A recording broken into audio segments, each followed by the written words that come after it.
দেশে দেশে পণ্য আমদানিতে শুল্ক আরোপ করে বাণিজ্য যুদ্ধ, ইউক্রেন ইস্যুতে রাশিয়ার পক্ষ, গাজা ইস্যুতে ইসরায়েলের পক্ষ নিয়ে বিতর্ক, গণহারে কর্মী ছাঁটাই আর অবৈধ অভিবাসন প্রত্যাশীদের নিজ দেশে ফেরত পাঠানো। হোয়াইট হাউসে বসার এক মাসে সবকিছু নিয়ে বেশ ব্যস্ত সময় পার করছেন ডোনাল্ড ট্রাম্প। চীন, কানাডা, মেক্সিকো, ইউরোপীয় ইউনিয়নের পর এবার টার্গেট ব্রিক্সভুক্ত দেশগুলো। রিপাবলিকান গভর্নর্স অ্যাসোসিয়েশনের বৈঠকে ডোনাল্ড ট্রাম্প বলেছেন, যারাই ডলারকে ধ্বংসের চেষ্টা করবে তাদের উপর 150% শুল্ক আরোপ করা হবে। The first thing I said is any BRIC state that even mentions the destruction of the dollar will be charged a 150% tariff.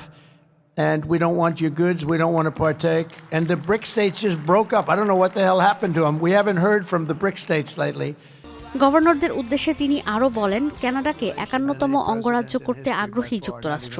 একসময় প্রধানমন্ত্রী জাস্টিন ট্রুডোকেও গভর্নর ট্রুডো বলে সম্বোধন করেন Trump.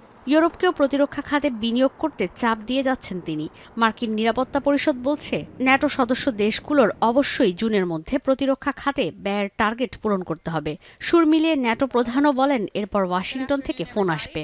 But it's time for our European allies to step up. And one of the things that Secretary General Rutte said on our call was, this last couple of weeks have been a real wake-up call. And I asked him, what have you been missing the last couple of years? The fact that we are going to enter into a NATO summit. There are still a few countries not spending 2%, and I'm engaging with them actively and intensely to make sure that they speed up reaching the 2%. And I think they all have to do that by next summer.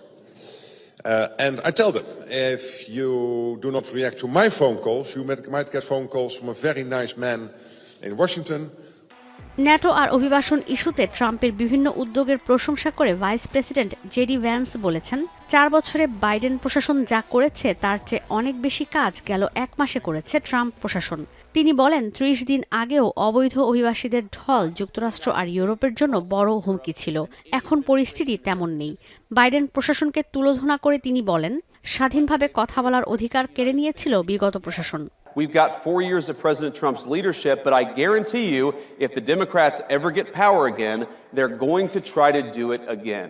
এমন পরিস্থিতিতে দেশকে অবৈধ অভিবাসী মুক্ত করার উদ্যোগে নতুন করে কুখ্যাত কারাগার গুয়ান্তানামো বে থেকে হন্ডুরাস হয়ে ভেনেজুয়েলা পৌঁছেছেন 177 জন ভেনেজুয়েলার নাগরিক।